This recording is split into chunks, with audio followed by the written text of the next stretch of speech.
അമ്മമ്മേ, ആ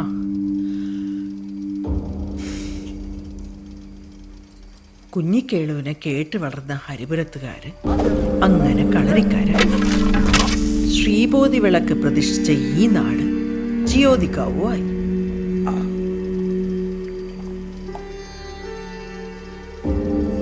കുഞ്ഞിക്കേള് കൊണ്ടുവന്ന വിളക്ക ഈ നാടിന്റെ ഐശ്വര്യം.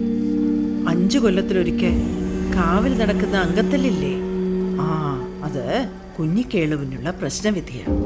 വിളക്ക് കൊണ്ടുവന്നതിന്റെ ഓർമ്മക്ക്. അമ്മമ്മേ,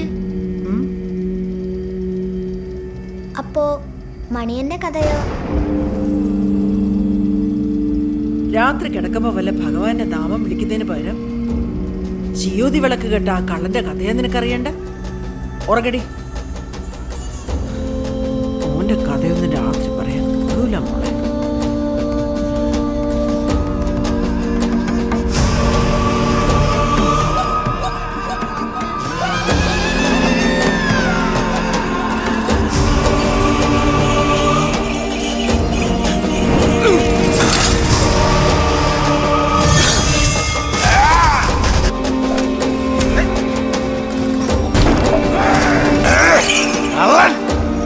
കള്ളനുണ്ടായതിനു ശേഷം ഓനെ പിടിക്കാനാ പോലീസ് ഉണ്ടായിരുന്നു.